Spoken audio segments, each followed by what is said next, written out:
இன்னைக்கு நேரா கடன் சொல்லுவோம். இன்னைக்கு ஆண்டவர் சொல்ற ஒரு வார்த்தை என்னன்னா, உன் காயங்களை ஆற்றுவேன். உன் காயங்களை ஆற்றுவேன். காயங்கள்ல ஒவ்வொரு மனுஷனுடைய வாழ்க்கையில காயங்கள்ல 2 வகை காயங்கள் உண்டு. 2 வகை காயம். என்ன காயம் சொல்லுங்க பார்க்கலாம். ஒண்ணு காணப்படுற காயம், இன்னொன்னு காணப்பட முடியாத காயம். இப்போ ஒரு ஒரு ஒரு நல்ல ரேஸ் பைக் எடுத்துன்னு போயிட்டு பொறுமையா ஓட்டினா பரவாயில்ல, சும்மா எக்ஸ் ஒய் இசட் எல்லாம் ரோட்ல போட்டு தானா ஆக்சிடென்ட் இருந்தா பரவாயில்ல, தானா ஏதோ நாய் குறுக்கால வந்துட்டா பரவாயில்ல, நம்மளே எக்ஸ் ஒய் இசட் எல்லாம் போட்டு கை கால்லாம் அடிபட்டு அப்படியே உட்காந்து ஐயோ அடிபட்டுச்சுன்னு பாருங்க, அது காணப்படுகிற காயம். காணப்படாத காயம்ன்றது மனதளவுலயும் காயம், வாழ்க்கையிலயும் சிலருக்கு காயம். அதுதான் காணப்படாத காயம். அப்ப காணப்படுகிற காயத்துக்கு மருந்து போட முடியும். இப்ப டக்குன்னு ரோட்ல ஒருத்தர் நான் சொன்ன மாதிரி எக்ஸ் ஒய் எல்லாம் போட்டு விழுந்துட்டாருன்னு வச்சுக்கோங்க, என்ன பண்ணுவோம்? டக்குன்னு தண்ணி கிண்ணி கொடுத்து தூக்கி எடுத்து ஏதாவது நெஃபாசில் பவுடரு தேங்காய் எண்ணெய் போட்டு அதெல்லாம் அது காணப்படுகிற காயம், மருந்து போட்டுடலாம். ஆனா இந்த காணப்படாத காயத்துக்கு மருந்து போட முடியும்னா அது இயேசுவால மட்டும்தான் முடியும். சிலருக்கு ஊம காயங்களும் உண்டு, வெளியே சொல்ல முடியாத காயங்கள் மனதுல வெளியே சொல்ல முடியலங்க. குடும்ப சூழ்நிலை அப்படி இருக்கு, காயப்பட்டு இருக்கிற எத்தனை பேர் சொல்லியிருப்பீங்க, என் குடும்பம் காயப்பட்டு இருக்கு, என் வாழ்க்கை காயப்பட்டு இருக்கு. ஆனா இன்னைக்கு இந்த வார்த்தையை கூர்ந்து கவனிங்க, உங்க காயங்கள் எல்லாம் மாற்றப்படும். இன்னைக்கு நான் வீட்டுக்கு போகும்போது என்னுடைய காயங்கள் எல்லாவற்றையும் ஆண்டவர் ஆற்றிட்டாரு. அது மனதளவுல காயமா இருந்தாலும் சரி, சொல்ல முடிய காயமா இருந்தாலும் சரி, சொல்ல முடியாத காயமா இருந்தாலும் சரி. ஏன்னா காயங்களை ஆற்றுறதுல ஆண்டவர் ரொம்ப வெளியரங்கமான காயமா இருந்தாலும் சரி, மனதளவுல காயமா இருந்தாலும் சரி, மாற்றுறது அவருக்கு லேசான காரியம். அதுக்கு நிறைய உதாரணங்கள் உண்டு, நம்ம சபையில நிறைய சாட்சிகள் உண்டு. எவ்வளவு பயங்கரமான காயங்கள், பிராக்சர், பயங்கரமான இன்ஜுரி, அதெல்லாம் நிறைய பார்க்கலாம். அந்த பிருந்தாவுக்கு வரும்போது பயங்கர காயம், உடம்புல உள்ள காயம், வெளியவும் காயம். அவங்க அப்பாவுக்கு நான் போய் சொல்லிட்டு வரும்போதும் சொன்னேன், இத்தனை கட்டெல்லாம் கிடையாது, 2 கட்டு தான், கடவுள் எப்படி கையை சரி பண்ண போறாரு பாருங்க. அது போல மனதுல காயம் நிறைய பேரோட வந்திருக்காங்க, அந்த காயம் மாற்றப்பட்டு போயிருக்கிறாங்க. ஆனா காயங்களை நிரந்தரமாய் மாற்றக்கூடிய வல்லமை இயேசுவின் இடத்துல உண்டு. இன்னைக்கு ஆண்டவர் இடத்துல மனசுல நினைச்சுக்கோங்க, இன்னைக்கு ஒரு காயத்தோடு தான் வந்திருக்கேன், ஆனா நான் போகும்போது காயத்தோடு போகக்கூடாது. நான் போகும்போது என்ன பண்ணக்கூடாது? காயத்தோட போகக்கூடாது. மனதுல சொல்ல முடியாத காயங்கள் இருக்கு, ஆனா ஆண்டவரே என் மனதை ஆராய்கிறவர் நீர், என் மனசுல இருக்கிற காயங்கள் உங்களுக்கு தெரியும், நீங்க சரியாக்குங்க அப்படின்னு ஆண்டவர் இடத்துல ஒப்பு கொடுத்துடணும். அப்ப காயம் எங்க இருந்து வருது, அது ரொம்ப முக்கியம். காயம் எங்க இருந்து வருது? நான் சொன்னதுதான், வாழ்க்கையில ரொம்ப வேகமா ஓடி தடிக்கு விழுந்தாலும் காயப்படும், வாழ்க்கையில விழுந்தாலும் காயப்படும். பைக் ரொம்ப வேகமா ஓட்டி எக்ஸ் ஒய் எல்லாம் போட்டு விழுந்தாலும் கையில காலில் காயம் போடும். இப்ப இந்த காயம் எங்க இருந்து வருதுன்னு ஒண்ணு இருக்குல்ல, அதை தான் நான் சொல்ல போறேன். அதை தெரிஞ்சுக்கணும் ஃபர்ஸ்ட். நம்ம சொல்லுவோம், வேணாப்பா இந்த எதிர்க்க கிரவுண்ட் எல்லாம் போகும்போது செருப்பு போட்டுன்னு போனோம் ஒரு காலத்துல, இப்ப கிடையாது, செருப்பு போட்டுன்னு போனோம். ஏன்? நான் முள்ளு இருக்கும், அப்பெல்லாம் இங்கெல்லாம் முள்ளு காடு, காலில் முள்ளு குத்திச்சுன்னா இதுவும் காயப்பட்டுரும்பா. அப்ப காயம் எங்க இருந்து வருது அப்படின்னு நம்ம தெரிஞ்சுக்கணும்ல. நமக்கு எதனால காயம் வருது, இல்ல எப்படி இந்த காயம் வருது, அது எப்படி சரியாகுதுன்னு தெரிஞ்சுக்கணும் இல்லையா, பைபிள் படி. சரி, இப்ப முதல் காயம் பாருங்க, தங்களை தாங்களே காயப்படுத்திக்கிறது. தங்களை தாங்களே காயப்படுத்திக்கிட்டு மத்தவங்க மேல பழிய தூக்கி போட்டுறது. அவங்க காயத்துக்கு அவங்களே காரணமா இருப்பாங்க, ஆனா பழி யார் மேல போவோம்? யார் மேலேயே சொல்லிடுவாங்க. தங்களை தாங்களே காயப்படுத்துகிறது அப்படின்னா அவங்களுக்குள்ள என்ன இருக்குன்னு அர்த்தம்? தங்களை தாங்களே காயப்படுத்துகிறவங்களுக்குள்ள என்ன இருக்கு? பேய் இருக்கு. என்ன இருக்கா? பேய் இருக்கு. ஒரு இப்ப என்ன நானே காயப்படுத்திக்கிட்டேன்னா என்ன அர்த்தம்? எனக்குள்ள என்ன இருக்கு? என்னடா இது பாஸ்ட் பேய்ன்றாரு. சரி, எடுப்போம். மார்க் எழுதின சுவிசேஷம் 5ஆம் அதிகாரம் 5வது வசனம். மார்க் 5ஆம் அதிகாரம் 5வது வசனம். அவன் எப்பொழுதும் இரவும் பகலும் மலைகளிலும் கல்லுகளிலும் இருந்து கூக்குரலிட்டு கல்லுகளினாலே தன்னை காயப்படுத்தி கொண்டிருந்தான். பாத்தீங்களா, இவனுக்குள்ள இருந்தது என்ன? பேய். இவன் என்ன பண்றானா? தன்னைத்தானே காயப்படுத்திக்கிறது. தன்னைத்தானே. இவன் நிலைமை என்ன? இவன் தன்னைத்தானே காயப்படுத்திக்கிட்டு அவன் குடும்பம் பாதிக்கப்படுது.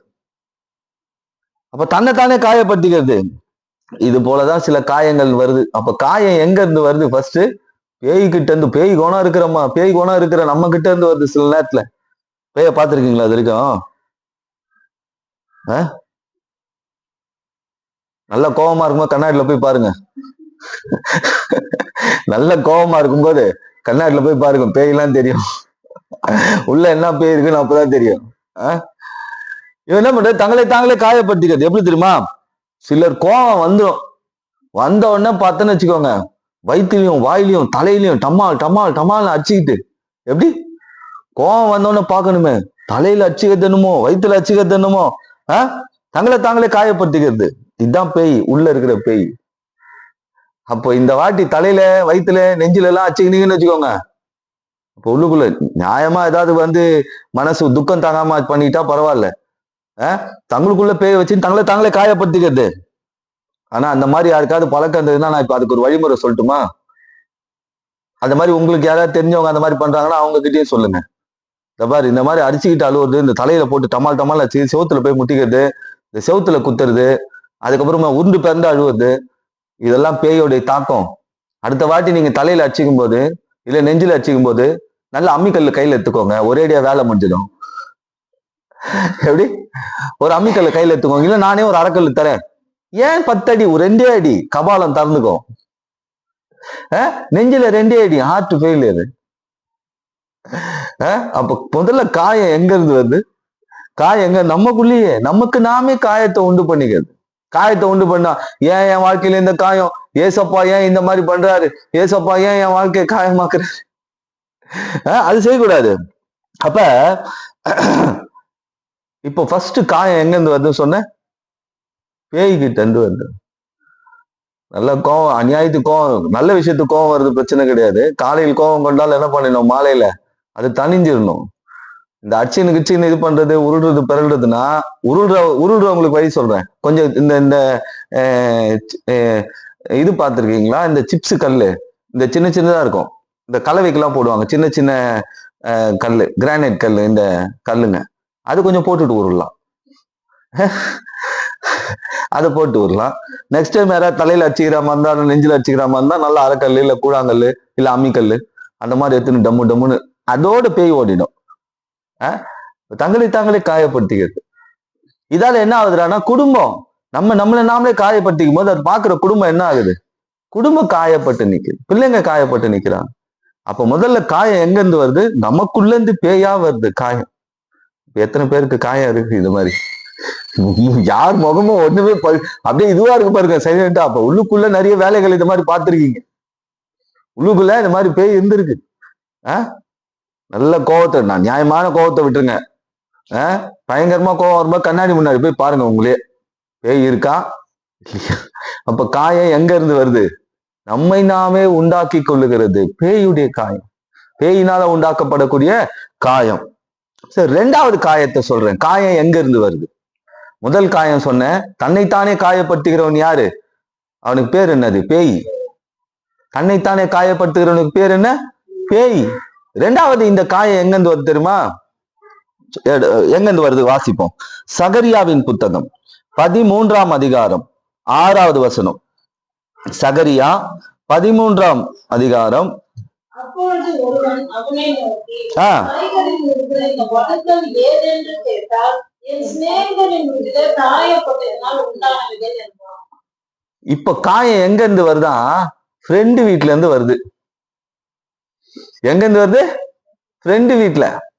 பெரியவங்களுக்கும் சரி சின்னவங்களுக்கும் சரி, தேவையில்லாத ஃப்ரெண்ட்ஷிப் உங்களை காயப்படுத்தும், தேவையில்லாத சிநேகம் உங்களை காயப்படுத்தும், தேவையில்லாத நண்பர்னு சொல்லி அவங்க மேல வைக்கிற அன்பு உங்களை ஒரு நாள் காயப்படுத்தி நிறுத்தம், வகுடே உண்டாயிடுமா, காலத்துக்கும் அழிவே அழியாது.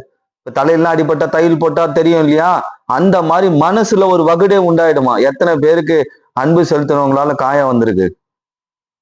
நான் உண்மையாதான் அன்பு செலுத்தினேங்க, ஏன் இவங்க இந்த மாதிரி பண்றாங்க, தேவையில்லாத ஆள் மேல அன்பு செலுத்து நம்ம தவறு. நம்ம சிநேகிதனா நினைச்சோம், ஆனா அவங்க என்ன பண்றாங்க, அவன் வீட்டுக்கு போனா காயம். இப்ப நல்ல சிநேகிதன் எந்த நிலைமையில இருந்தாலும் சரி, நாம எந்த நிலைமையில இருந்தாலும் சரி, அவங்க ஒரு பெரிய நிலைமையில இருந்தாலும் சரி, அந்த அந்த அன்பு மாறவே மாறாது. அதுக்கு நான் நிறைய உதாரணம், என் பசங்களுக்கு கூட தெரியும். எனக்கு ஒரு ஃப்ரெண்ட் இருக்கான், அவன்கிட்ட நான் எதுவுமே கேட்க வேண்டிய அவசியமே கிடையாது, நான் போய் நின்னா போதும், ஆனா நான் அவன்கிட்ட பேசவே மாட்டேன். இப்படி கேள்விப்பட்டிருக்கீங்களா, வருஷத்துக்கு ஒரு வாட்டி பேசினா பெரிய விஷயம், ஆனா நான் போய் நின்னா அவன் என்னை எதுவுமே கேட்க மாட்டான்.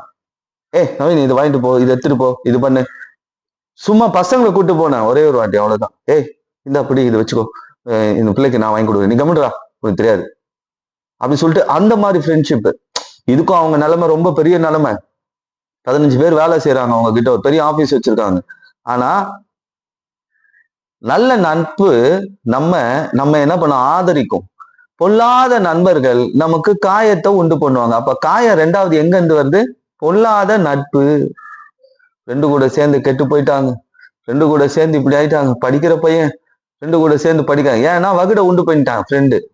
இப்ப கொஞ்சம் யோசிச்சு பாருங்க, உங்க ஃப்ரெண்டு எப்படி, உங்க ஃப்ரெண்ட்ஷிப் எப்படி இருக்கு? யாரோட? ஸ்கூல் மட்டும் இல்ல, காலேஜ் மட்டும் இல்ல, வேலை செய்யற இடத்துல மட்டும் இல்ல, வீட்டுல கூட சரி, ஃப்ரெண்ட்ஷிப் யாரோட இருக்கு? அப்ப தேவையில்லாத அன்பு, இயேசு மேல் அன்பு வைக்கிற அன்பு நம் காயத்தை கட்டும். ஏனெனில் நம்மேல் அவர் வைத்த அன்பினாலே அவர் காயப்பட்டார். நம்மேல் வைத்த அன்பை எங்க காமிச்சார் தெரியுமா? உனக்காக நான் அடி வாங்குறேன்ப்பா. எந்த ஃப்ரெண்டு சொல்ல முடியும்? என் ஃப்ரெண்டு ஒருத்தன், நான் சொன்ன பாருங்க, அவன் சின்ன வயசுல கூட அப்படிதான், எனக்கு ஏதாவது ஒரு பிரச்சனை ஃபர்ஸ்ட் வந்துடும், அவள்தான். அது அவன் அடி வாங்குற பாடி கூட கிடையாது. அதே எப்படின்னா இப்படி இருப்பான் ஆளு. ஆனா ஏதாவது ஒண்ணு வச்சுக்கோங்க, 10 பேர் நின்னா கூட ஏய் கூட பேசுறதுலயே மத்தெல்லாம் விட்டு ஓடுவான். நட்பு. ஆனா பாருங்க, நம்ம மேல உலகத்துல அதிகமா அன்பு வச்சது இயேசு கிறிஸ்து. நாம் காயப்படக்கூடாது என்பதற்காக அவர் காயப்பட்டார். அப்ப தேவையில்லாத நட்புனால உண்டாகக்கூடிய காயம். உலகத்திலே பெரிய காயம் எதுன்னா, நம்ம அன்பு செலுத்துறவங்க நமக்கு கொடுக்குற காயம் இருக்கு பாத்தீங்களா, அதுதான் பெரிய காயம். அந்த காயம் ரொம்ப பெருசு. இப்ப சொல்லுங்க, எந்த காயத்துல இருக்கிறீங்க? பேயா, நண்பர்களா? நம்ம நினைச்சிட்டு இருக்கோம் காயம்னா பாஸ்ட் ஏதோ பேச போறார் பொழுது, கர்த்தர் என் ஆதியின் காயத்தை கட்டுவார், கர்த்தர் என் சரீரத்தின் காயத்தை கட்டுவார், கர்த்தர் என் மனதின் வரேன், அந்த தலைப்புக்கும் வரேன். ஆனா காயம் எங்க இருந்து வருதுன்னு தெரியணும்ல. ஃப்ரெண்ட்ஷிப்பால அடி வாங்கிட்டு வீட்டுல வந்து, இந்த ஃப்ரெண்டை நம்பி ஒரு 5000 ரூபாய் கொடுத்தேன், அவ்வளவுதான் போச்சு. இந்த ஃப்ரெண்டுக்காக நான் நோட்ஸ் எல்லாம் ப்ரிப்பேர் பண்ணி கொடுத்தேன். சில இவங்க எப்படி பண்ணுவாங்கன்னு நினைக்கலையே. இந்த ஃப்ரெண்டுக்காக நான் பைக்கை கொடுத்து அமிச்சேன், கட்சியில திரும்ப அதை கேஸ் வாங்கி கொடுத்துட்டான். இந்த ஃப்ரெண்டுக்காக ஒரு பஞ்சாயத்துக்கு போனேன், எனக்கு 4 அடி உண்டுது. இன்னைக்கு நல்ல நட்பு காயப்படுத்தாது, நல்ல நட்பு காயப்படுத்தாது. அந்த நட்பு இயேசுவோடு இருக்கும் பொழுது நம்முடைய காயங்கள் எல்லாம் மாற்றப்படும். நான் சொல்றேன், இன்னைக்கு நிறைய பேர் அந்த மனநிலையை கடந்து வந்திருப்பீங்க. ஸ்கூல் படிச்சிருக்கீங்க, காலேஜ் படிச்சிருக்கீங்க, வாழ்க்கையை படிச்சிருக்கீங்க. எவ்வளவு நட்பு! அந்த நட்பு என்ன பண்ணும்? சில டைம்ல நடு ரோட்ல நிப்பாட்டிடும், சில நேரத்தில் நடுத்தரில் நிப்பாட்டிடும் அந்த நட்பு. அது எவ்வளவு காயம்! அப்ப பாருங்க, அந்த நட்பு நமக்கு காயத்தை உண்டு பண்ணுகிறது. அப்ப உலகத்துல நமக்கு நட்பு இயேசுவோடு அதிகமா இருக்கும்போது இந்த நட்புலாம் நம்மளை காயப்படுத்த முடியாது. ஏன்னா இந்த மாதிரியான அன்பு என்ன பண்ணும்? சுலபமா ஏமாத்திடும். அந்த கண்மூடித்தனமான அன்பு, நட்பு, சிநேகிதம் இதெல்லாம் பண்ணும், நம்மள ஈஸியா ஏமாத்திடும். முதலாவது காயங்கள் எதனால் உண்டாகிறது? பேயினால். 2வது கொல்லாத நண்பர்கள், தேவையில்லாத சிநேகிதர்கள், ஃப்ரெண்ட்ஷிப், அதால உண்டாவது. 3வது ஒரு காயத்தை சொல்றேன். 3வது அப்போஸ்தலர் நடபடிகள் 19ஆம் அதிகாரம் 16வது வசனம். அப்போஸ்தலர் நடபடிகள் 19ஆம் அதிகாரம் 16வது வசனம். பொல்லாத ஆவியையுடைய மனுஷன் அவர்கள் மேல் பாய்ந்து பலாத்காரம் பண்ணி அவர்களை மேற்கொள்ள அவர்கள் நிர்வாணிகளும் காயப்பட்டவர்களுமாகி அந்த வீட்டை போனார். அடுத்தது எதனால காயம் உண்டாவதா? பொல்லாத ஆவி. அடுத்தது காயம் என்ன வருது? பொல்லாத ஆவி. பொல்லாத ஆவி ஒருத்தருக்கு பிடிச்சிக்கிச்சுன்னா அது என்ன பண்ணும்? மற்றவங்களை காயப்படுத்திக்கிட்டே இருக்கும். இப்ப சுத்தி பாருங்க, நம்மள ஒண்ணு காயம் படுத்திக்கிட்டே இருக்குன்னா அதுக்குள்ள என்ன இருக்கு? அப்போ பொல்லாத ஆவி இருக்கு. அப்பயே தெரிஞ்சுக்க வேண்டியதுதான். நாம உஷாரா இருந்துக்கணும். நாம எப்படி இருக்கணும்? இப்ப முதல் காயம் எதனால உண்டாகிறது? பேய். 2வது பொல்லாத சிநேகிதம். 3வது அசுத்த ஆவி. யோசிச்சு பாருங்க. அப்படின்னா நம்ம அலர்ட்டா இருந்துக்கணும். இதுகிட்ட கொஞ்சம் ஈவில் ஸ்பிரிட் இருக்கு, இது கிட்ட வச்சுக்கிட்டா நம்ம தான் அப்ப நம்ம காயத்துக்கு நாம தான் காரணம். நாம போய் ரோட்ல ஏதோ ஒண்ணு பேய் பூச்சி ஆடுனுதுன்னு வச்சுக்கோங்க, நமக்கு கண்டென்ட்டே இருக்காது, உள்ள நமக்குள்ள உள்ள ஆவியே இருக்காது, நமக்கு அதை தொத்துற அளவுக்கு வல்லமா இருக்காது. நேரா போய் நான் பைபிள் படிக்கிறேன், வீட்டுக்கு போய் எடுத்துன்னு வரேன் பாரு பைபிள, எடுத்துன்னு வந்து கையில வச்சு தலையில 2 சுத்துறேன் பாருன்னு சுத்தினா அது 2 சுத்தம். அது 2 அப்படிதான் சுத்திச்சு. சீஷர்கள் போனாங்க ஒரு வீட்டுக்கு பேய் ஓட்டலான்னு ஜாலியா போனாங்க. நம்ம இயேசு கூட இருக்கார், பவர். எங்க கிட்ட பவர் இருக்குன்ட்டா போனா நேரா போனா அது இவங்களை ஓட விட்டுச்சு. அது இவங்களை என்ன பண்ணுச்சு? ஓட விட்டு அடிக்குது. வந்து சொல்றாங்க எங்களால துரத்த முடியலன்னா. ஆடா பாவீங்களா, என் கூட இருந்து இன்னுமா பேய் ஓட்டுறதை கத்துக்கல நீங்க? ஏய், என் பேரை சொன்னாவே ஓடுமாப்பா. நீங்க எங்க எப்படி போயிட்டீங்க தெரியுமா? நீங்க என்ன பண்ணிட்டீங்க, உங்களோட சுயத்துல போயிட்டீங்க. அப்போ நமக்கு இன்னைக்கு ஒரு இடத்துல காயம் உண்டாகுது அப்படின்னா நம்ம அசுத்தாவி கிட்ட போய் மாட்டிக்கணும்னு அர்த்தம். அங்க அலர்ட் ஆயிடணும். இந்த பரிசுத்த ஆவின்றது எப்படின்னா, நம்மளை சுத்தி போட்டு இருக்கிற கவசம் மாதிரி, ரெயின் கோட் மாதிரி. மழை எவ்வளவு பெஞ்சாலும் உள்ள போகாது தண்ணி.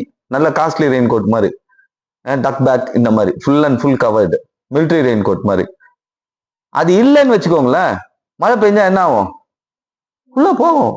அது போலதான் இப்போ இந்த அசுத்தாவி இதுக்கு இடம் கொடுத்தோன்னு வச்சுக்கோங்க, அது நம்மளை காயப்படுத்திடும். அப்ப இன்னைக்கு காயம் எப்படி எல்லாம் வருது நம்மளே யோசிச்சு பாருங்க. நான் காயப்பட்டது எதனால? எனக்குள்ள இருக்கிற பேயா, எனக்குள்ள இருக்கிற தேவையில்லாத அன்பு, சகோதர சிநேகம் இதெல்லாமா, மூணாவது அசுத்தாவி பிடிச்ச ஆளுங்களோட ஐக்கியமா? அப்ப இன்னைக்கு உங்க குடும்பம் காயப்பட்டிருக்குன்னா என்ன காரணம்னு கொஞ்சம் யோசிங்க. இதெல்லாம் சரி பண்ணுங்க. எதுக்கு நான் இதை சொல்றேன்னா, இதெல்லாம் சரி பண்ணுங்க. முதல்ல எனக்குள்ள ஒரு பேய் இருக்கா, அதை சரி பண்ணணும். ரெண்டாவது, என் பக்கத்துல பொல்லாத நண்பர்கள் இருக்காங்க, ஆதாயம் தேடும்படி நண்பர்கள் இருக்கிறாங்க. என்னுடைய நட்பை பயன்படுத்தி அவங்க வந்து நல்லா இருக்காங்களே தவிர என்னோட நட்பை சுயநலமா பயன்படுத்துறாங்க போது அவர்களை விட்டு விலகி இருங்க. அவங்களால காயப்படுவீங்க. அந்த காயம் வகுட போல மாறிடும். வாழ்நாள் முழுவதும் அந்த நட்பு கொடுக்கிற காயம் நமக்கு பெருசா இருக்கும். மூணாவது, இந்த அசுத்தாவி. முடிஞ்சா அசுத்தாவியை தோத்துங்க. இல்ல நம்ம அங்கிருந்து கிவ் அவே, நம்ம அங்கிருந்து கிளம்பிடணும். நம்ம அங்கிருந்து கிளம்பிடணும், நம்ம தூரம் இருந்துக்கணும். ஏன்னா நம்ம எவ்வளவு ட்ரெயின்ல போறோம், பஸ்ல போறோம், எவ்வளவு பேர் ஆளுங்க வருவாங்க. யாருக்கு என்ன இருக்குன்னு சொல்ல முடியாது. நம்ம தான் கொஞ்சம் கான்டாக்ட்ல உஷாரா இருந்துக்கணும். நம்ம தான் என்ன பண்ணிக்கணும், உஷாரா இருந்துக்கணும். அப்ப அந்த அசுத்தாவி ஒரு வீட்டுக்குள்ள பூந்துருச்சுன்னு வச்சுக்கோங்களேன், அது காயப்படுத்தும். வாழ்க்கைக்குள்ள பூந்துருச்சுன்னா அது காயப்படுத்தும். அது குடும்பத்திற்குள்ள பூந்துருச்சுன்னா காயப்படுத்தும். அது பிள்ளைகளுக்குள்ள பூந்துருச்சுன்னா காயப்படுத்தும். இந்த அசுத்தாவி இப்படி காயப்படுத்தும்னா, பொல்லாத நட்பு நமக்கு வகுட உண்டாக்கிடும். பொல்லாத நட்பு நம்மளை காயப்படுத்தும்.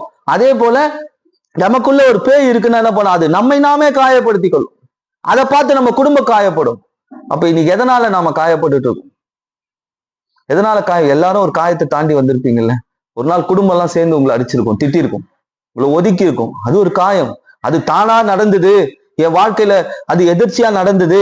நான் நல்லவனா தான் இருந்தேன், ஆனா என்னை ஒதுக்குனாங்கன்னா நிச்சயமாகவே உங்கள் காயத்தை கட்டி கர்த்தர் உங்களை அவங்க முன்னாடி ஆசீர்வாதமா நிக்க வச்சிருவார். ஆனா நம்மை நாமே காயப்படுத்திக்கிட்டா, நம்மை நாமே காயப்படுத்திக்க கூடாது இல்லையா? அப்ப காயப்படுகிற முதல் காரணம் என்ன? பேய். ரெண்டாவது, பொல்லாத சிநேகிதம். மூணாவது, அசுத்தாவியோட ஐக்கியம். சரி, நாலாவது காரணத்தை சொல்றேன். இது ரொம்ப முக்கியம். இந்த காயம் நல்லதுன்னு நான் சொல்வேன். என்ன கேட்டா இந்த காயம் நமக்கு ரொம்ப நல்லது. சரி, எடுத்துக்கொள்வோம். அப்போஸ்தலர் நடபடிகள் 2ஆம் அதிகாரம் 37வது வசனம். அப்போஸ்தலர் நடபடிகள் 2ஆம் அதிகாரம் 37வது வசனம். அப்போஸ்தலர் 2ஆம் அதிகாரம். எதை கேட்ட போதுன்னா, இதை அவர்கள் கேட்ட போது எதை கேட்டாங்கன்னா, வசனத்தை கேட்கிறாங்க. இது மாதிரி நான் பிரசங்கம் பண்ணிருக்கேன், இந்த மாதிரி ஒருத்தர் அங்க பிரசங்கம் பண்றாரு. அதை உட்காந்து ஜனங்க அப்படியே திடீர்னு சீரியஸ் ஆயிட்டாங்க. தள்ள திரும்பினாங்க பிரசங்கதியார் பின்னாடி இருந்து. அப்படிதான் ஒரு சம்பவம் நடக்குது. கேட்ட பொழுது இதே அவர்கள் கேட்ட போது அடுத்த லைன் வாசிக்காத விட்டீங்க. இருதயத்திலே குத்தப்பட்டவர்கள் ஆகி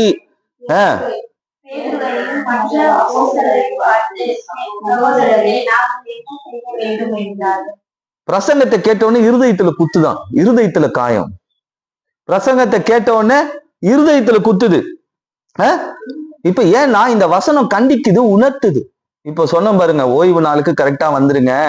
சரி, ஏதோ வேலை இருக்கு, படிப்பு இருக்கு, ஏதோ சூழ்நிலை இருக்குன்னா பரவாயில்ல, உங்களுடைய சுயநலத்துக்காக ஓய்வு நாளை விட்டுறாதீங்க. கடவுள் உங்களை கைவிட்டா எப்படின்னு சொல்லும் போது நம்மளதான் சொல்றாரோ அப்படின்னு இருதயத்துல குத்துது. பாத்தீங்களா? அந்த காயம் நல்லது.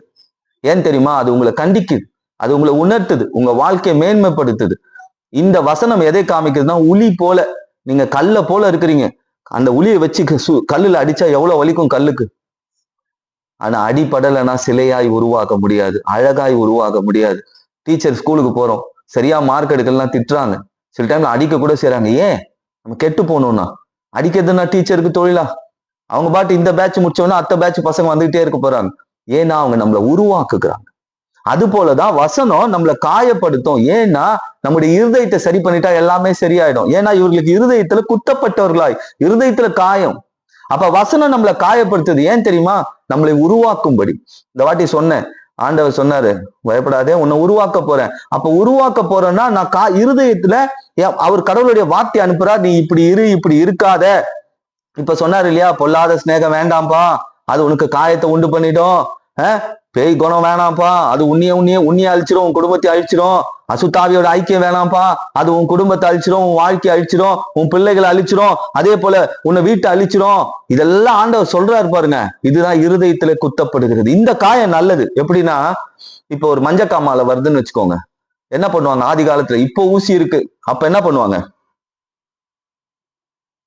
இந்த இடத்துல ஒரு சூடு போடுவாங்க. நிறைய பேருக்கு இந்த தழும்பு பார்த்திருக்கீங்களா பழைய ஆளுங்க? ஏன்னா உடம்புல இருக்கிற அந்த மஞ்சக்காமால கிருமி எல்லாம் அந்த நீர் வழியா வெளியே வந்துரும் அப்படி சொல்லி.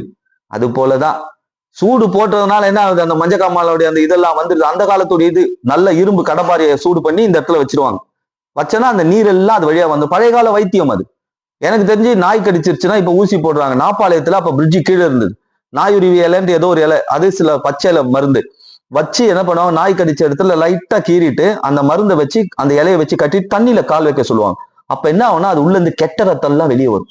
நான் பார்த்திருக்கேன் நாப்பாளையத்துல, அது ஒரு வைத்தியமாவே ஒரு டைம்ல இருந்தது. ஏன் அப்படின்னா, உள்ளுக்குள்ள சில விஷயம், நல்ல விஷயங்கள் போகும்போது கெட்ட விஷயங்கள்லாம் நம்மளை விட்டு போயிடும். அதுதான் வசனம் நம்மை காயப்படுத்துதுன்னா, நமக்குள்ள இருக்கிற தேவையில்லாத விஷயம். இப்ப கேட்டோம், என்ன நானே காயப்படுத்திக்க கூடாதுன்னு வசனம் பேசியிருக்கு. அப்ப அந்த வசனம் என்ன பண்ணும்? நமக்குள்ள இருக்கிற தேவையில்லாத விஷயங்கள் எல்லாம் வெளியே கொண்டு போயிடும். இப்ப இவர்களுக்கு என்ன ஆச்சா? இதே அவர்கள் கேட்ட போது இருதயத்துல குத்தப்பட்டவர்கள் ஆகி, அப்போ ஹார்ட்ல ஆபரேஷன் நடந்திருக்கு. இப்ப ஹார்ட்ல பிளாக் இருக்குன்னு வச்சுக்கோங்க, இருதயத்துல பிளாக் இருக்கு, ஒரு பிளாக் 2 பிளாக் இருக்குன்னா ஸ்டன் வைப்பாங்க. அதே ஒரு 4 பிளாக் 5 பிளாக் இருக்குன்னு வச்சுக்கோங்க, என்ன பண்ணுவாங்க? ஆபரேஷன் பண்ணுவாங்க. ஆபரேஷன் இன்னைக்கு ஹார்ட் ஆபரேஷனுக்கு எவ்வளவு வாங்குவாங்கன்னு நினைக்கிறீங்க? சும்மா 3-4 லட்சமா? 8 லட்சம் 10 லட்சம் இன்னைக்கு ஹார்ட் ஆபரேஷன் பண்ண. பாருங்க, அத்தனை லட்சம் செலவே இல்லாம வசனம் நம்ம ஹார்ட் ஆபரேஷன் பண்ணுதான். தேவையில்லாத உள்ள இருக்கிற விஷயத்தெல்லாம் வெளியே கொண்டு வந்தது. கடவுளுடைய வார்த்தை அப்படிதான். நமக்கு நிறைய அடைப்பு இருக்கு, வாழ்க்கையில நிறைய அடைப்பு இருக்கு, இருதயத்துக்குள்ள நிறைய கோபம், வைராக்கியம், சில விஷயங்கள் இருக்கு. இதையெல்லாம் ஆபரேஷன் பண்ணி சரி பண்ண, ஃப்ரீ ஆபரேஷன். வசனம் நம்மளை காயப்படுத்தினா நமக்கு நல்லதுதான். அப்ப வசனம் என்ன பண்ணுது? இருதயத்திற்கு இருக்கிற பொல்லாத விஷயங்களை காயப்படுத்தி வெளியே. அப்ப ஹார்ட் அட்டாக் வந்துச்சு, ஆபரேஷன், ஐயோ காயம் வருமேன்னு யாராவது ஆபரேஷன் பண்ணிக்காம இருப்பாங்களா? கட்டாயம் ஆபரேஷன் பண்ணுவாங்க. ஏன்னா ஹார்ட் ஆபரேஷன் பண்ணாதான் சரியாகும். அப்படிதான் வசனம் நம்ம இருதயத்தை காயப்படுத்த நம்மளை குணமாக்க போகுதுன்னு அர்த்தம். அப்ப பேதுரு பிரசங்கம் பண்ணி கொண்டிருக்கும் போது இருதயம் குத்தப்பட்டது. காரணம், இவங்க இருதயம் சரியாகணும். இவங்க இருதயத்துக்குள்ள சில விஷயங்கள் இருக்கு, அடைச்சிக்கிட்டு இருக்கு சில காரியங்கள், அதெல்லாம் வெளியே வரணும்னா ஆபரேஷன் பண்ணும். அப்ப இன்னைக்கு வசனம் காயப்படுத்தும் நம்மை உருவாக்குவதற்காக. இப்ப முதலாவது சொன்ன, எது நம்மளை காயப்படுத்தும்? நமக்குள்ள இருக்கிற பேய். அது வந்துச்சுன்னா நம்ம டக்குன்னு என்ன பண்ணிடணும்? நமக்குள்ள இருக்கிற பேய் நம்மளை காயப்படுத்துதுன்னு வச்சுக்கோங்க. அப்ப என்ன பண்ணணும்? ஈஸியா ஒண்ணு அதை மாத்திக்கணும், இல்லைன்னா என்ன பண்ணணும்? தலையில வச்சுக்கிறவங்க, கையில வச்சுக்கிறவங்களுக்கு என்ன கொடுக்கணும்? கையில நல்ல கோழிகள்லாம் கொடுக்கணும். ஓகேவா? அப்படியே உருண்டு பிறகுறவங்களுக்கு என்ன பண்ணிடணும்? கொஞ்சம் ஒரு 100 ரூபாய்க்கு இந்த ஹார்ட்வேர்ஸ் கல்ல இருந்து சிப்ஸ் கிடைக்கும், அது தரையில போட்டு விட்டுணும். பேய் ஓட்டுறதுக்கு ஈஸி வழி, வேற வழியே கிடையாது.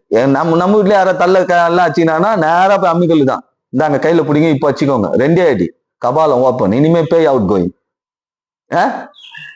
ஃபர்ஸ்ட். 2வது, பொல்லாத நட்பு, ஸ்நேகம், ஸ்கூலு, காலேஜ், வேலையில, எல்லாத்துலயும் பொல்லாத ஸ்நேகம் என்ன பண்ணும்? அப்படியே நல்லா இருக்கிற மாதிரி இருக்கும், ஆனா கடைசியில அவன் வீட்டுல இருந்து தான் நமக்கு காயமே வரும். அடுத்தது, பொல்லாத ஆவிகளோட ஐக்கியம். குடும்பம் பொல்லாத ஆவிகளுக்கு இடம் கொடுக்கும்போது, வாழ்க்கை பொல்லாத ஆவிக்கு இடம் கொடுக்கும்போது, பிள்ளைகள் பொல்லாத ஆவிக்கு இடம் கொடுக்கும்போது, குடும்பம் பொல்லாத ஆவிக்கு இடம் கொடுக்கும்போது, அது என்ன பண்ணும்? காயப்படுத்தும். 4வது என்ன சொன்னேன்? வசனம் காயப்படுத்தும். சரி, இந்த 4 காரியத்தை சொல்லியிருக்கேன். இந்த 4 காரியம் எத்தனை பேருடைய வாழ்க்கையில் நடந்திருக்கு? எனக்கு இந்த 4வது காரியம் எல்லாமே நடந்திருக்கு. எனக்கு என்ன நானே காயப்படுத்தின நாட்கள் உண்டு, பொல்லாத சிநேகிதர்களால் காயப்பட்ட நாட்கள் உண்டு, அசுத்தாவி உள்ள ஆட்களோட போய் தேவையில்லாத விஷயத்துல மாட்டின நாட்கள் உண்டு. அதுக்கப்புறம் இந்த வசனத்தை கேட்டேன், அது என் இருதயத்தை காயப்படுத்துச்சு, என்னை பயங்கரமா காயப்படுத்துச்சு. ஆனால் கடவுள் என்னை கொண்டு வந்து இங்க உட்கார வச்சுட்டேன். அப்போ நான் காயப்பட்டது நல்லது. ஆனா சிலருக்கு சம்பந்தமே இல்லாம காயம் வரும். அது மாதிரி எத்தனை பேர் இருக்கீங்க? நான் நல்லவன் தான் பாஸ்டர், நான் நல்ல வழியில தான் போறேன், சர்ச்சுக்கு போறேன், கரெக்டா ஆராதிக்கிறேன், கடவுளுடைய வார்த்தையை கேட்கிறேன், ஆனா ஏன் காயம்? இப்ப அதுக்கு தான் பதில் சொல்ல போறேன். அந்த கேள்விக்கு தானே பதில் எதிர்பார்த்து காத்திருக்கீங்க. அந்த கேள்விக்கு தானே பதில் எதிர்பார்த்து காத்திருக்கீங்க. நான் என்ன தப்பு பண்ணேன்? நான் என்ன பாவம் பண்ணேன்? யாராவது எனக்கு முன்னாடி இருந்தவங்க தப்பு பண்ணிட்டாங்களா? ஏன் என் குடும்பத்துல இப்படி நடக்குது? சொல்ல முடியாத காயங்கள். அப்படி ஒரு காரியத்தை நம்ம பார்க்க போறோம். யோபு 9ஆம் அதிகாரம் 17வது வசனம். யோபு 9ஆம் அதிகாரம் 17வது வசனம்.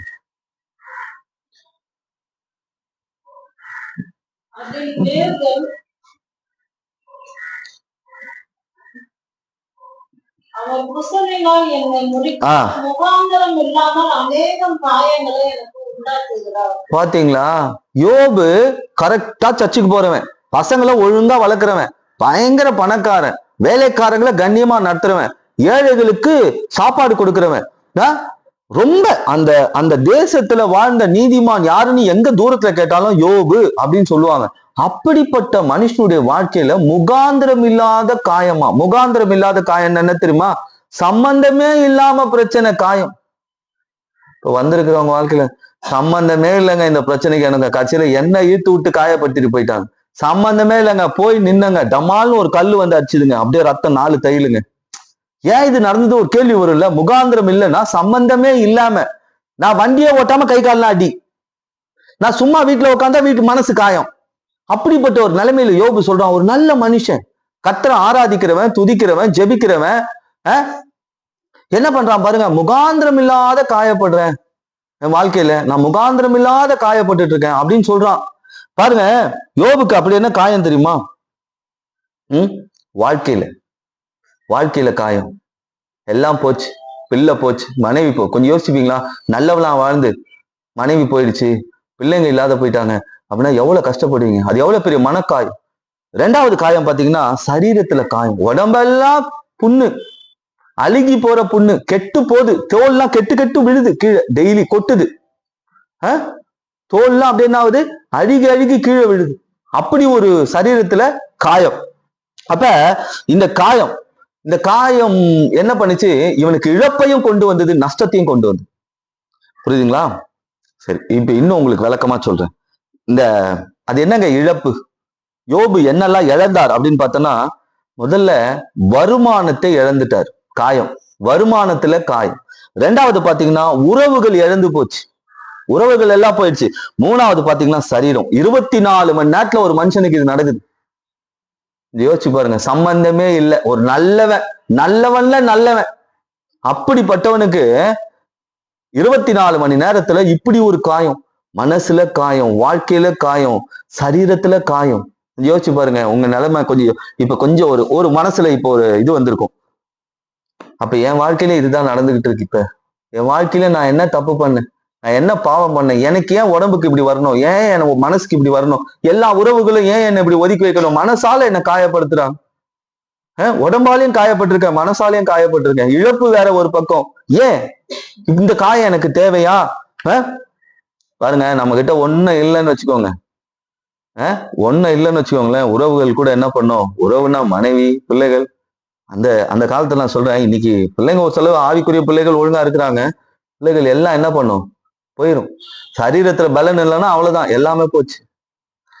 காலம் அப்படி இருக்கு, அந்த காலத்தின் கொடுமை. சொல்லுங்க, எத்தனை பேரோட வாழ்க்கையில இப்படி ஒரு காயம் இருக்கு? மனதளவுல காயப்பட்டு உட்கார்ந்து இருக்கும்போது எத்தனை பேர் வந்து உங்க காயத்தை கட்டி இருக்கிறாங்க? உடம்பளவுல உங்க காயத்துல இருக்கும்போது எத்தனை பேர் உங்களுக்கு வந்து ஆறுதலா பேசியிருப்பாங்க?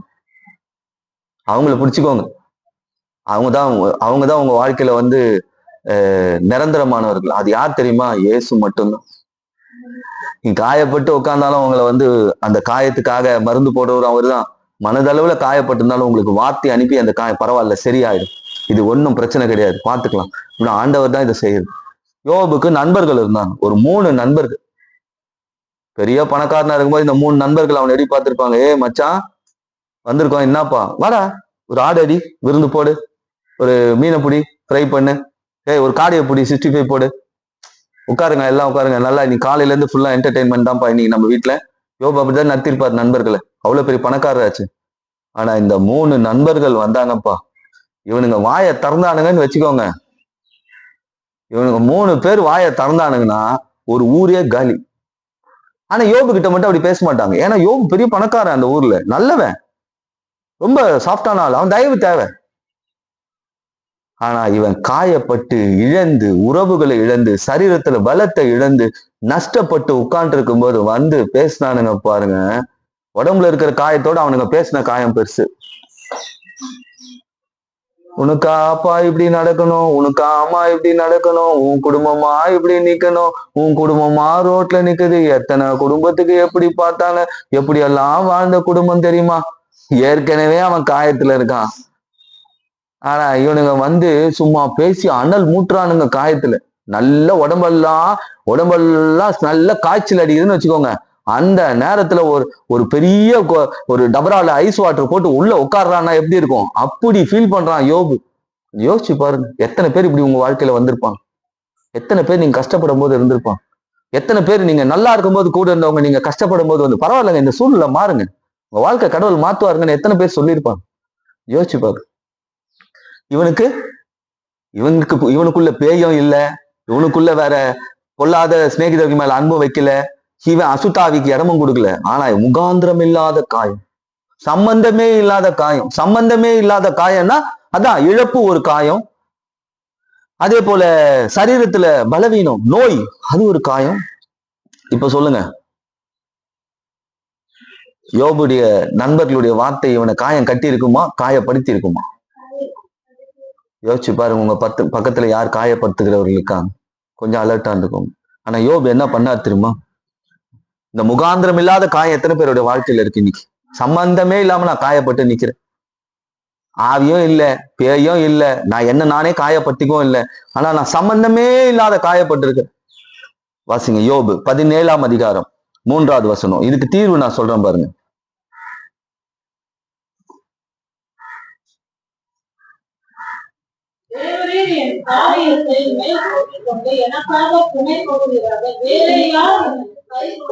சொல்றான் பாருங்க, இப்ப நான் ஒரு பெரிய இழப்புல இருக்கிறேன், அது என்ன காயப்படுத்துது, என் உறவுகள் என்ன காயப்படுத்துது, என் நண்பர்கள் என்ன காயப்படுத்துறாங்க, என் சரீரத்துல இருக்கிற காயத்தை தாங்க முடியல. இதெல்லாம், இந்த காரியத்தை எல்லாம் நீங்க உங்க மேல போட்டுக்கோங்கன்றான். என்ன இதுல இதை யாரும் எடுத்துக்க முடியாது, ஆனா நீங்க நினைச்சா என்கிட்ட இருக்கிறது எல்லாத்தையும் நீங்க சுமந்துட முடியும். இதைதான் இயேசு சிலுவையில செய்தார். நம் பாவங்களையும் நம் சாபங்களையும் காயங்களையும் நம் தரித்திரங்களையும் எல்லா விதமான இழப்புகளையும் அவர் சிலுவையில சுமந்தார். அததான் யோபு அப்பயே சொல்றான், இதையெல்லாம் நீங்க எடுத்துக்கோங்க. இப்ப ஒரு 10 லட்ச ரூபாய் கடன் இருக்குன்னு வச்சுக்கோங்க, உதாரணத்துக்கு சொல்றேன். ஒரு பெரிய பணக்காரர் வர்றாரு, அவர்கிட்ட ஐயா 10 லட்ச ரூபாய் கடன் இருக்கு, இந்த கடனை நீங்க பொறுப்பெடுத்துக்கோங்க ஏன் சொல்லுவோம்ல. அந்த மாதிரி இவன் சொல்றான், என் உடம்புல இருக்கிற காயத்தை நீங்க எடுத்துக்கோங்க, என் வாழ்க்கையில இருக்கிற காயத்தை நீங்க எடுத்துக்கோங்க, எனக்கு இருக்கிற சுற்றி இருக்கிற மனக்காயம் எல்லாத்தையும் நீங்க உங்க மேல போட்டு போங்க. வேற யார் எனக்கு கை கொடுப்பா? எனக்கு யாருமே கை கொடுக்கல. நான் நல்லா இருக்கும் போது கை கொடுத்தவங்க யாருமே கை கொடுக்கல. முகாந்திரம் இல்லாத காயம், சம்பந்தமே இல்லாம காயப்பட்டு உட்காந்து சொல்றான் பாருங்க. ஜெபம் பண்றான் தன் வாழ்க்கையில. இந்த யாராவது சரிங்க கடனை கூட ஏத்துப்பாங்கங்க, யாரோ வராங்க ஒரு பெரிய பணக்காரங்க, சரி எவ்வளவு கஷ்டப்படுறாங்க, இவங்களுக்கு ஏதாவது ஒண்ணு பண்ணும். உடம்புல லெப்ரசி, எப்படி குஷ்டம். யோபுக்கு குஷ்டம்னா பயங்கரமான குஷ்டம், ஆழமான குஷ்டம். இது எடுத்துக்கோங்கன்னா எடுத்துப்பாங்களா? கொஞ்சம் கேளுங்க. நீ தூரமாவே நில்லு. மனைவி அப்படித்தானே சொல்லியிருப்பா, அந்த தேசத்துல இருக்கவங்களும் அப்படிதான் சொல்லியிருப்பாங்க. வலி தாங்க முடியாம, எரிச்சல் தாங்க முடியாம, சாம்பலை எடுத்து உடம்புல போட்டுட்டு ஓடு எடுத்து சொரிஞ்சிட்டு உட்காந்துட்டு இருந்த ஆள் இந்த யோபு. தனிமைப்படுத்தப்பட்டவன், மனதளவுல காயம், சரீரத்துல காயம், இழப்புகளினால காயம். ஆனா இவன் சொல்றான், இதெல்லாம் நீங்க எடுத்துக்கோங்க ஆண்டவரு. நம்ம யார்கிட்டயா சொல்ல முடியுமா? என்னதான் நட்பு, என்னதான் உறவா இருந்தாலும் என் கடனை கொஞ்சம் பாத்துக்கோங்கன்னு சொல்லலாம், ஆனா என் மேல இருக்கிற நோயை நீங்க எடுத்துக்கோங்கன்னு சொல்ல முடியுமா? அவன் சொல்றான், எல்லாத்தையும் நீங்க மேல போட்டுக்கோங்க. ஏன்னா அவன் சொன்ன வார்த்தை பாருங்க, வேற யார் எனக்கு கை கொடுக்கத்தக்க. இன்னைக்கு சொல்லுங்க ஆண்டவர்கிட்ட நீங்க சொல்லணும், ஆண்டவரே என் வியாதியில கை கொடுக்க நீங்க மட்டும்தான் முடியும், என் காயங்கள்ல கை கொடுக்க நீங்க மட்டும்தான் முடியும், என் இழப்புன்ற காரியத்துல கை கொடுக்க நீங்க மட்டும்தான் முடியும். இப்ப என் வாழ்க்கையில் நடந்துட்டு இருக்கிற எல்லா காயத்தையும் நீங்க எடுத்துக்கோங்க, நீங்க எடுத்துக்கோங்க, எனக்கு இந்த காயம் வேண்டாம். அவன் ஜெபிக்கிறான் பாருங்க.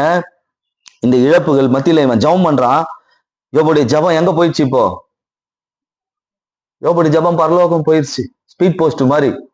நம்ம போட்டா போதா அப்ளிகேஷன், நம்ம ஜெபம் பண்ணா போதா, ஸ்பீட் போஸ்ட் மாதிரி போயிடுச்சு. உடனே பரலோகத்துல இருந்து பதில் வருது. இனி இது உன்னுடைய பிரச்சனை இல்ல, என்னுடைய பிரச்சனை. இனிமே இது உன்னுடைய காயம் இல்லை யோபு, இது என்னுடைய காயம். நீ சொன்ன பத்தியா, எல்லாத்தையும் என் மேல நீங்க எடுத்துக்கோங்க ஆண்டவரே, எனக்கு யாரும் கை. இன்னைக்கு நாம என்ன பண்றோம் தெரியுமா? இந்த பிரச்சனையில இந்த மனிதர் கை கொடுப்பாங்க, அந்த மனிதர் கை கொடுப்பாங்க, இவங்க இது பண்ணுவாங்க, அவங்க இது. இன்னைக்கு உங்க காரியங்கள், உங்கள் காயங்கள் எல்லாத்தையும் அவர்கிட்ட ஒப்பு கொடுத்துரு. ஏன்னா அவர் கை கொடுத்துட்டாருன்னா ஆண்டவர் பதில் கொடுக்கிறாரு பாருங்க அங்க இருந்து. இனிமே யோபு, நீ எப்ப உன் மேல இருக்கிற பிரச்சனை என்கிட்ட கொடுத்துட்டியோ, எல்லாத்தையும் நான் சுமந்துகிட்டேன், எல்லாத்தையும் நீ. அதுதான் இயேசு சிலுவையில செய்தார். இன்னைக்கு உங்க மனக்காயங்களை ஒப்பு கொடுத்துருங்க. முகாந்திரம் இல்லாத காயப்பட்டிருக்கான், குடும்பத்துல இழப்புன்ற காயத்துல இருக்கிறேன், கடன்ற காயத்துல இருக்கேன், வியாதின்ற காயத்துல இருக்கிறேன், பயங்கரமான காயத்துல இருக்கேன், என் குடும்பத்தில் நடந்துகிட்டு இருக்கிற காயங்களை வெளியே சொல்ல முடியல. என் குடும்பத்தில் நடந்துகிட்டு இருக்கிற காயங்களை என்னால வெளியே சொல்ல முடியல. மனசு ரணமா இருக்கு, வாழ்க்கை ரணமா இருக்கு, என் பிள்ளைங்க வாழ்க்கை ரணமா இருக்கு, என் எதிர்காலம் ரணமா இருக்கு, என்னால வெளியே சொல்ல முடியாத என் சரீரத்துக்குள்ள ஒரு காயம் இருக்கு.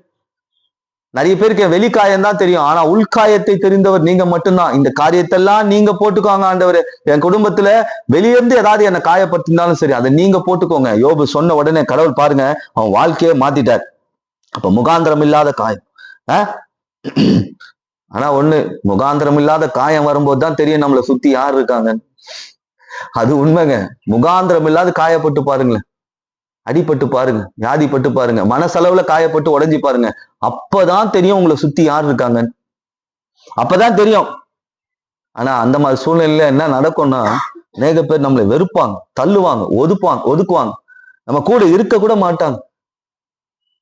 முகாந்திரம் இல்லாத காயப்படும் போது பின்னாடி என்ன பேசியிருப்பாங்க கொஞ்சம் யோசிச்சு பாருங்க. டேய் இவன் நல்லவன் தானே, இவன் எல்லாருக்கும் கொடுக்குறவன் தானே, எல்லாருக்கும் சாப்பாடு போறவன் தானே, யாரு கேட்டாலும் இவன் நல்லவன் தான் சொல்றாங்க, கோயிலுக்கு போறவன் தான் சொல்றாங்க. ஏதோ தப்பு பண்ணியிருக்கான் போல, உள்ள ஏதோ நமக்கெல்லாம் தெரியாத ஏதோ தப்பு பண்ணியிருப்பான் போல, அதனாலதான் காயப்பட்டிருக்கான். ஜெபம் பண்றவன், பிள்ளைங்களை ஒழுங்கா வளர்க்குறவன், நிலப்புலங்கள் ஆஸ்தி அந்தஸ்து உடையவன், அதிகாரம் உடையவன், எல்லாருக்கிட்டையும் நல்ல பேர் எடுத்துவன். ஆனா இப்படி போட்டிருக்கானே, 24 மணி நேரத்துல சொத்தெல்லாம் போச்சு, மனைவி போச்சு, பிள்ளைங்க போச்சு, சரீரத்துல இருந்து ஆரோக்கியம் போச்சு. அப்ப இவன் ஏதோ பெருசா பண்ணிருக்கான், நமக்கு தெரியலையான்னு ஒதுக்குவான். முகாந்திரம் இல்லாத காரியம். ஆனா இன்னைக்கு ஆண்டவர்கிட்ட சொல்லுங்க, ஆண்டவரே என் குடும்பத்துல இப்ப நடந்துகிட்டு இருக்க ஒரு காயமான சூழ்நிலை, அதை உங்க கையில கொடுத்துருங்க. ஆண்டவரே என் சரீரத்துக்குள்ள ஒரு காயம் இருக்கு, அதையே நான் நீங்க உங்க மேல எடுத்துக்கோங்க, என்னால இனிமே தாங்க முடியாது. அதுதான் யாரு வெறுத்து ஒதுக்கி தள்ளாங்க, மனைவி ஒதுக்கி தள்ளலாம், அங்க இருக்கிறவர்கள் எல்லாம் ஒதுக்கி தள்ளாங்க, நண்பர்கள் ஒதுக்கி தள்ளாங்க, ஆனா யார் தள்ளவே இல்லை. ஏன்னா அவர் எல்லாத்தையும், ஏன்னா யோபுடைய முன்னிலைமையை பார்க்கலும் பின்னிலைமை ஆசீர்வாதமா இருந்ததுன்னா, அவனுடைய முன்னிலைமையை யாரு தூக்கி சுமந்திருக்கிறது? இயேசு தூக்கி சுமந்திருக்கிறார். இயேசு தூக்கி சுமந்திருக்கிறார். யோபுக்கு 9 மாசம் பிரச்சனை, 9 மாசம் படாத பாடு, ஆனா 2 மடங்கு ஆசீர்வாதம் ஆண்டவர் கொடுத்தார். அப்ப முகாந்திரம் இல்லாது காயப்படுகிறதுடைய விளைவு இரட்டிப்பான ஆசீர்வாதம். முகாந்திரம் இல்லாத இன்னைக்கு காயப்பட்டிருக்கிறீங்களா? சம்பந்தமே இல்லாத இந்த பிரச்சனை உங்களை காயப்படுத்திருக்கா? சரீரத்துல காயம் வந்திருக்கா? உங்க வாழ்க்கையில இரட்டிப்பான ஆசீர்வாதத்தை ஆண்டவர் கொடுப்பார். இரட்டிப்பான ஆசீர்வாதம் கிடைக்கும். ஆண்டவர்கிட்ட வெறும் பெறதான், நம்ம கொடுக்கதே இல்லை ஆண்டவருக்கு. உங்களுக்கு ஒரு கதை சொல்லிட்டா, சரி, இந்த கேள்வியை நான் கேட்டியல் நிறைய பேருக்கு ஒரு 5-6 பேரை குழப்பி விட்டேன். கடைசியா தேஜஸ கூட இந்த கேள்வி கேட்டேன் நான், அதுதான் பதில் வரல. இப்ப நான் உங்களுக்கு ஒரு ஒரு ஒரு காரியத்தை கொடுக்குறேன், ஒரு கிஃப்ட் கொடுக்குறேன், அது யாராகட்டும் இருக்கட்டும். நான் கொடுக்குற கிஃப்டை உலகத்திலே பெரிய பணக்காரன் கூட எனக்கு திருப்பி தர முடியாது. நான் கொடுத்துட்டேன்னு வச்சுக்கோங்க, உங்களுக்கு அதை நீங்க வாங்கிட்டீங்க. ஆனா நினைச்சா கூட எவ்வளவு பெரிய பணக்காரனா இருந்தாலும், எவ்வளவு பெரிய ஞானியா இருந்தாலும் கொடுக்க முடியாது, அது திருப்பியே கொடுக்க முடியாது. அது என்ன கிஃப்ட்? இது 4-5 பேருக்கு பதில் தெரியும், இருந்தாலும் அது நான் தான் சொன்னேன். இப்போ நான் ஒரு கிஃப்ட் கொடுக்குறேன்பா. இப்போ நம்ம பாலாயாக்கு, நாங்க பாலாயா தாங்க இந்த கிஃப்ட் உங்களுக்கு, அவர் வாங்கிட்டார். ஆனா அவர் என்ன நினைச்சாலும் இதை என்கிட்ட திருப்பி கொடுக்க முடியாது. அது என்ன கிஃப்ட்? திருப்பி கொடுக்க முடியாத கிஃப்ட்.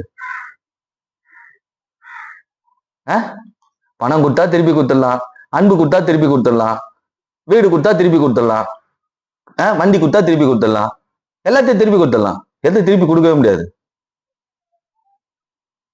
எதை திருப்பி கொடுக்க முடியாது தெரியுமா?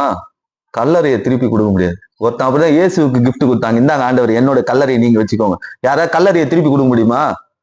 இப்போ நான் ஒரு நல்ல பாக்ஸ் செஞ்சு வச்சிருக்கேன் என் வீட்டுல. நான் செத்துட்டா இந்த பாக்ஸ்ல, ஏன்னா பெரிய பெரிய சர்ச்சில் அப்படிதான் ஃபாதருங்களுக்கு பாக்ஸ் எல்லாம் செஞ்சு வைக்கிறாங்க. இந்த பாக்ஸ் செஞ்சு வச்சிருக்கேன், நான் இறந்துட்டா இந்த பாக்ஸ்ல போட்டு அடக்கம் பண்ணுங்க. ஒருத்தனுக்கு கொடுத்துட்டா அவன் எப்படி திருப்பி கொடுப்பான்? திருப்பி எப்படி கொடுக்க முடியும் அந்த பாக்ஸ? ஆனா ஏசு திருப்பி புதுசா கொடுத்தாரு. ஏசு என்ன பண்ணாரு? அந்த கல்லறையை, அவனுடைய கல்லறையை கொடுத்துட்டான்.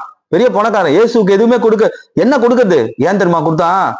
அவர் சொன்னாரு, பறவைகளுக்கு கூடு இருக்கு, நரிகளுக்கு குழி இருக்கு, மனுஷகுமார தலை சாக்க இடம் இல்லைன்னு ஒரு வார்த்தை சொன்னாரு பாருங்க, அதை பிடிச்சுக்கிட்டான். அப்ப நான் கொடுக்கறது இயேசுக்கு சிறந்ததா கொடுக்கணும்னு மனசுல ஒரு தீர்மானம் பண்ணான். கொடுத்தான் கல்லறையை, தான் கல்லறையை வச்சுக்கோங்க, இயேசு அடக்கம் பண்ண வச்சுக்கோங்க. ஆனா இயேசு பார்த்தார், நான் கடங்காரனா இங்க இருந்து போக மாட்டேன். நான் திருப்பி கொடுக்கும்போது கல்லறை மகிமையா இருக்கும், நீ கொடுக்கும்போது வெறும் இருளா இருந்தது, நான் உனக்கு கொடுக்கும்போது மகிமையா இருக்கும். அப்ப கர்த்தருக்கு கொடுக்கிறவர்களுடைய வாழ்க்கை மகிமையா மாறிடும், இருளா இருக்கு. அதாவது கடவுளுக்கு கொடுக்க வேண்டிய காணிக்கை என்ன பண்ணோம்? சரியா கொடுத்துடணும். ஏன்னா கடவுள் நமக்கு ரெட்டிப்பா கொடுக்குறாரு. நம்ம கடவுளுக்கு என்ன கொடுக்குறோம்? நம்ம வாங்குற வருமானத்துல இருந்து 10ல் 1 பங்கை நம்ம கடவுளுக்காக கொடுக்கிறோமா? அது எங்க போகுது? அந்த கடவுளுக்கு கொடுக்கறது, கடவுள் என்ன பண்றாரு? யாருக்கு போய் அதை சேர்க்கணுமோ அதை கரெக்டா சேர்க்கிறார், யாருக்கு கொடுக்கணுமோ அதை கரெக்டா கொடுக்குறார். அப்போ யோபுடைய வாழ்க்கையில அவன் பாருங்க எல்லாத்தையும் கொடுக்கிறவனா இருந்தான். முகாந்திரம் இல்லாத காயம் வந்துருச்சு, அது ஒரு பக்கம் இருந்தாலும் அவன் பாருங்க ஏழைக்கு கொடுப்பான், கடவுளுக்கு கொடுப்பான், தான் பிள்ளைகளை கடவுளுக்கு ஒப்பு கொடுத்தான். தனக்கு உண்டான காரியங்கள் எல்லாம் கடவுள் கொடுத்தது, கடவுளுக்காகன்ற ஒரு வாழ்க்கை இருந்தது. முகாந்திரம் இல்லாது காயப்படும் போது நம்ம வாழ்க்கை ரெட்டிப்பான ஆசீர்வாதம் வந்தா நாம கொடுக்கிறவர்களாவும் இருக்கணும். சரி, இப்ப முதலாவது காயம் எதுல வருது? முதலாவது காயம் எதுல வருது? தங்களை தாங்களே காயப்பட்டு பேய். அவங்களுக்கு என்ன பண்ணணும்? கையில அச்சின்னு அழுகுறவங்களுக்கு, உருண்டு பிறகுறவங்களுக்கு என்ன பண்ணணும்? ஃபர்ஸ்ட் ஒரு கல் எடுத்து கையில கொடுத்தணும். இனிமே தள்ள அச்சுக்கிறவங்களுக்கு, வயிற்றுல அச்சுக்கிறவங்களுக்கு நல்ல ஞாபகம். உருண்டு பிறகுறவங்களுக்கு ஒரு 100 ரூபாய்க்கு சிப்ஸ் வாங்கி வந்து தரையில போட்டுடணும், பேய் ஓடிடும். தன்னைத்தானே காயப்படுத்திக்கிறது பேய். அடுத்தது பொல்லாத நட்பு, சிநேகம், அது நம்மளை காயப்படுத்திடும். அடுத்தது 3வது அசுத்தாவியின் ஐக்கியம், குடும்பத்தை, வாழ்க்கைய, பிள்ளை எதிர்காலத்தை காயப்படுத்திடும். அடுத்தது வசனம் நம்மளை காயப்படுத்தும், நம்மை உருவாக்குவதற்காக. அப்ப முகாந்திரம் இல்லாத நான் காயப்பட்டேன்னா அது நல்லது. முகாந்திரம் இல்லாமல் காயப்படுது, எனக்கு மனுஷன் யாருன்னு எனக்கு புரிய வைக்கும், வாழ்க்கை யாருன்னு புரிய வைக்கும். என்னை எல்லாரும் ஒதுக்குனாலும் நான் செய்ய வேண்டிய ஒரே ஒரு காரியம், ஆண்டவரே நான் முகாந்திரம் இல்லாத காயப்பட்டிருக்கிறேன், என் சரீரத்துல காயம், வாழ்க்கையில காயம், எனக்கு ஒரு இழப்பு எல்லாம் நிக்குது, இது எல்லாம் யாரும் தூக்கி சுமக்க மாட்டாங்க, நீங்க சுமந்துக்கோங்க, நீங்க கை கொடுக்கலாம், யாரு எனக்கு கை கொடுக்க முடியும்? அப்படி வாழ்க்கையை ஒப்பு கொடுக்கும் போது முகாந்திரம் இல்லாத காயமும் கட்டப்படும், உங்க வாழ்க்கை முன்னிலைமையை பார்க்கலாம் இரட்டிப்பான ஆசீர்வாதத்துக்குள்ள நடத்தப்படும். அப்ப முகாந்திரம் இல்லாத இன்னைக்கு நிறைய பேர் காயப்பட்டிருக்கீங்களா? நிச்சயமாகவே உங்க காயங்களை ஆண்டவர் ஆட்டுவார். ஏசாயா 30ஆம் அதிகாரம் 26வது வசனம். ஏசாயா 30ஆம் அதிகாரம் 26வது வசனம். கர்த்தர் தமது ஜனத்தின் முறிவை கட்டி அதன் அடிக்காயத்தை குணமாக்கும் நாளிலே உங்கள் வாழ்க்கை வெளிச்சமா இருக்கும். ஆண்டவர் சொல்றாரு பாருங்க, முகாந்திரம் இல்லாத காயப்பட்டுட்டு வந்து இன்னைக்கு உட்காந்துருக்கீங்களா? சம்பந்தமே இல்லாம என்னுடைய வாழ்க்கை பாழா போச்சு, சம்பந்தமே இல்லாம என் பிள்ளை வாழ்க்கை பாழா போச்சு, சம்பந்தமே இல்லாம என் குடும்பம் பாழா போய் நிக்குது, காயப்பட்டு நிக்குது ஒன்னொன்னும். ஆனா ஆண்டவர் சொல்றாரு, இந்த காயத்தை, அந்த அடிக்காயத்தை, அடிக்காயம்னா அந்த காயத்துடைய வேரையே நான் சரி பண்ணிடுவேன், இனிமே அந்த காயத்தை நீ பார்க்க மாட்டேன். அடிக்காயம்னா என்ன தெரியுமா? மேலோட்டமா இருக்கிற காயம், இந்த காயத்துடைய வேறு இருக்கு பாருங்க, அத வரைக்கும் நான் சரி பண்ண போறேன், சரி பண்ணிடுவேன். உன் வாழ்க்கையில இனி என்ன ஆகும்? வெளிச்சம் இருக்கும். அப்ப ஆண்டவர் சொல்றாரு, நீ எப்படிப்பட்ட காயத்தை நீ வந்திருந்தாலும் சரி, இந்த செய்தி கேட்ட உங்க வாழ்க்கையில எது காயமா இருக்கோ அந்த காயத்தின் அடியையே சரி பண்ணிடுவார். ஏன்னா அந்த காயம் தான் உங்க வாழ்க்கையில வெளிச்சம் வர முடியாதபடி இருளா இருக்குன்னா அந்த இருளை மாற்றி வெளிச்சமாய் மாற்றுவார். காயங்கள் நிச்சயமாய் ஆற்றப்படும், அது கட்டப்படும். எரேமியா 30ஆம் அதிகாரம் 17வது வசனத்தை வாசித்து பாருங்க. அவர்கள் உன்னை விசாரிப்பற்ற சியோன் என்று சொல்லி உனக்கு தள்ளுண்டவள் என்று பேரிட்டபடினால் நான் உனக்கு ஆரோக்கியம் வர பண்ணி உன் காயங்களை ஆற்றுவேன் என்று கர்த்தர் சொல்லுகிறார். இப்ப பாருங்க, நிறைய பேர் உங்களை சொல்லலாம், காயப்பட்டுச்சா, முடிஞ்சிச்சு, மனசளவுல காயம் முடிஞ்சிச்சு, வாழ்க்கையில காயம் முடிஞ்சிச்சு, இது வாழ்க்கை, குடும்பத்துல காயம் எல்லாம் முடிஞ்சிச்சு, அப்படி உங்களை யாருமே விசாரிக்க இல்லையா சார்? உங்களை விசாரிக்க இயேசு இருக்கிறார். உங்களை என்ன சொல்றாரு பாருங்க, நீ கள்ளப்பட்டுட்டேன்னு நினைக்காத, உன் வியாதி உன்னை தள்ளிடுச்சுன்னு நினைக்காத, உன் காயம் உன்னை தள்ளிடுச்சுன்னு நினைக்காத, உன் தரித்திரம் உன்னை தள்ளிடுச்சுன்னு நினைக்காத, அந்த காயத்தை உனக்கு ஆரோக்கியம் வர பண்ணி உன் காயங்களை ஆற்றுவேன். நீ மறுபடியுமா ஆரோக்கியம் உண்டாகும், உன் காயங்கள் ஆற்றப்படும். அப்ப காயத்தை நாமே உண்டாக்கிக்க கூடாது. முகாந்திரம் இல்லாத காயம் இருந்ததுன்னா அதை இன்னைக்கு ஆண்டவரத்துல ஒப்பு கொடுத்துடணும். அப்ப இன்னைக்கு சிலர் பேய், சிலது நட்பு, சிலது பொல்லாத ஆவிக்கு இடம் கொடுக்கிறது. இப்ப இன்னைக்கு அப்படிப்பட்ட ஒரு நிலைமைக்கு நாம இடம் கொடுத்திருந்தாலும் அதை ஆண்டவர்கிட்ட ஒப்பு கொடுத்துருவோம். ஆண்டவரே, என் வாழ்க்கையில பொல்லாத நண்பர்களை பார்த்தாச்சு, இன்னைக்கு நான் வார்த்தையை கேட்டுட்டேன், இன்னைக்கு இந்த வார்த்தையை நான் கேட்டுட்டேன், இந்த வார்த்தையின்படி நான் நடக்கணும். ஆனா நான் முகாந்திரம் இல்லாதவன் காயப்பட்டுட்டு இருக்கேன்னா என் காயத்தை மாற்றி ஆற்றி இரட்டிப்பான ஆசீர்வாதத்தை தர நீர் வல்லவர். அது மட்டும் இல்ல, என் காயத்தின் அடிப்பகுதியை ஆற்றி என் வாழ்க்கையை வெளிச்சமாய் மாற்றுறது மட்டும் இல்ல, எனக்கு ஆரோக்கியத்தை வர பண்ணுவீங்க, என் காயத்தையும் ஆற்றுவீங்க. உலகம் என்னை தள்ளி விட்டவனா பார்க்கலாம், தள்ளி விட்டவளா பார்க்கலாம், யார் வேணா எப்படி வேணா பார்க்கட்டும், ஆனா உங்க பார்வை என்னை சரி செய்யும்படி இருக்கு, என் காயத்தை ஆற்றும்படி இருக்கு. அப்ப இன்னைக்கு ஆண்டவர்கிட்ட ஒப்பு கொடுப்போம். எந்த காயத்தோட வந்திருக்கிறீங்க, ஆண்டவர்கிட்ட ஒப்பு கொடுப்போம். கண்களை மூடி ஜெபிக்க போகிறோம். கண்களை மூடி. ஆண்டவர் இதனால பேசின வார்த்தைக்காக நன்றி. உன் காயங்களை ஆற்றுவேன், உன் காயங்களை ஆற்றுவேன் என்று கர்த்தர் பேசியிருக்கு. வெளியரங்கமான காயம், உள்ளரங்கமான காயம், மனதில காயம், வாழ்க்கையில காயம், குடும்பத்தில காயம், பிள்ளைகளுடைய வாழ்க்கையில காயம், வேலையில காயம், காயப்படுத்துகிற மனிதர்கள் உலகத்தின் மத்தியில வாழ்ந்து கொண்டிருக்கிறோம். ஆனால் ஆண்டவர் இதனால ஒரு வார்த்தை கொண்டு, உன் காயங்களை ஆற்றுவேன், உன் காயங்களை ஆற்றுவேன். உன்னை நீயே காயப்படுத்தி கொள்ளாதே, உன்னை நீயே காயப்படுத்தி கொள்ளாதே. அப்படி காயப்படுத்தி கொண்டிருந்தால் உனக்குள் பேய் இருக்கிறது. அதே போல பொல்லாத மனிதர்கள், பொல்லாத நண்பர்கள் மேல் வைக்கக்கூடிய அன்பு உன்னை காயப்படுத்தி உனக்கு வகுடுகளை உண்டாக்கும். பொல்லாத ஆவிகள் மத்தியில நீ ஐக்கியப்படும் பொழுது உன் வீடு, உன் குடும்பம், உன் ஆஸ்தி, உன் அந்தஸ்து, உன் எதிர்காலம் எல்லாவற்றிலும் அது ஆளுகை செய்து உன்னை அழிக்க, உன்னை காயப்படுத்தும். ஆனால் வசனத்திற்கு நீ ஒப்புக்கொடு, அது உன்னை காயப்படுத்தினாலும் உன்னை உருவாக்கும். ஆண்டவரே, இன்றைக்கு நான் முகாந்திரம் இல்லாத காயப்பட்டு இருக்கிறேன், என் வாழ்க்கையில முகாந்திரம் இல்லாத காயம், எல்லாம் இழப்பு, நிலத்தை இழந்து காயப்பட்டிருக்கிறேன், என் பணத்தை இழந்து காயப்பட்டிருக்கிறேன், குடும்பத்தை இழந்து காயப்பட்டிருக்கிறேன், நண்பர்களால காயப்பட்டிருக்கிறேன், உறவினர்களால காயப்பட்டிருக்கிறேன், சரீரம் முழுவதும் வியாதினால காயப்பட்டிருக்கிறேன். அது வெளியரங்கமான வியாதியோ உள்ளரங்கமான வியாதியோ காயப்பட்டிருக்கிறேன். ஆனா அவன் யோபு சொன்னது, ஆண்டவரே, இது எல்லாவற்றையும் நீர் உண்மையில போட்டுக்கொள்ளும், யார் எனக்கு கை கொடுப்பார்? இந்த நாள்ல எங்களுடைய காயங்களை உம்மது மேல நாங்கள் வைக்கிறோம். நீர் எங்களுக்காக காயப்பட்டு சிலுவையை சுமந்தீர், எங்கள் காயங்களை ஆற்றும்படி. முகாந்திரம் இல்லாத காயம் உனக்கு இரட்டிப்பான ஆசீர்வாதங்களை கொண்டு வரும் என்று கர்த்தர் இந்த நாள்ல பேசியிருக்கிறீர். அதற்காக நன்றி. உன் காயங்களின் அடிப்பகுதியிலிருந்து நான் குணமாக்குவேன், உன் வாழ்க்கையில இருக்கிற இருளை வெளிச்சமாக்குவேன் என்று பேசியிருக்கிறேன்.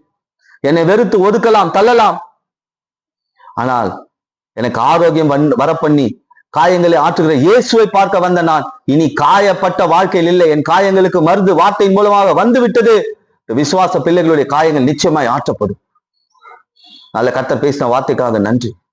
வந்திருக்கிற பிள்ளைகள், இந்த செய்தி யூடியூப் மூலமாக கேட்கக்கூடிய பிள்ளைகளுடைய வாழ்க்கையில இருக்கிற காயங்களை ஆற்றுவீரா, கர்த்தருடைய கரத்துல பொறுப்பெடுத்துக் கொண்டு ஆசீர்வதி. இயேசுவின் நாமத்தினால் ஜெபித்து ஜெயம் எடுக்கிறோம் பிதாவே.